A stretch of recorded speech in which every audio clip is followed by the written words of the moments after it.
बिस्मिल्लाहिर्रहमानिर्रहीम د नن سواد کتونکو دی وخت یو اهم او مهم خبر تاسو سره شریکو کانجو چوک کې د پولیسو د وینا مطابق چې د دغلت کې یو دهشتګرد چې داغه نامه مکرم یادېږي چې هغه چې د پولیسو ته په ډیر کیسونو کې او قانون نافذ کولو کمیداري چې دی هغه ته مطلوب هغه چې دی هغه نن کانجو چوک کې موجود چې هغه هم په یو خاص ټارګټ باندې راغلی نو هغه دغه دوران کې پولیسو کم قانون نافذ اداري چې دی کم چې قانون نافذ کوي هغه دغه کې په دوی باندې فایرینګ کړي دی دغه مکرم نامي کم کس چې دی دهشتګرد دا په دغه جوابي فایرینګ کې چې دی هغه چې دی هلاک شوی دی نو دغه حواله سره موږ کم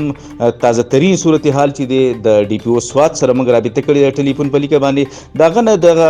رای اخلو چیرې دا واقعیا څنګه پیښ شو او دغه لکه وس دا کم دغه چې دی دا کم دهشتګرد چې دی د ژوندۍ حالت کې دی یا هلاک دی دغه تفصيلات چې ډي پی او سواد نه اخلو جی ډي پی او صاحب تاسو را سره دغه معلومات چې کم دي دا کم کاروي چې شوی دا د حواله سره معلومات شیر کړئ دا ټیرریست مکرم نامه ده او دا دلته دا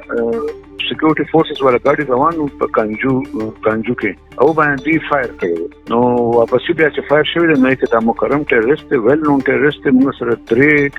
د انټي ټیرریست کیسونو کې دی او دا شکن زاده دلته موږ سره ډېر سینیئر هغه باندې کوم فایر شوی چې هغه هم وکړو او 2019 دو کیسونه دي 2020 یو کیس 1 کروڑ روپے وخت هډ منی جی ډي پی او صاحب تاسو د تفصيلات راکول ډیره زیاته مننه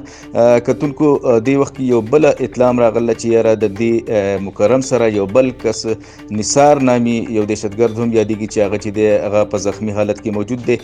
خو د هغه د گرفتاری یا د هغه دغه حواله سره داسې اطلاعات نه دی راغلي په هر حال دا یو اهم او مهم خبرو ما چې تاسو سره شریک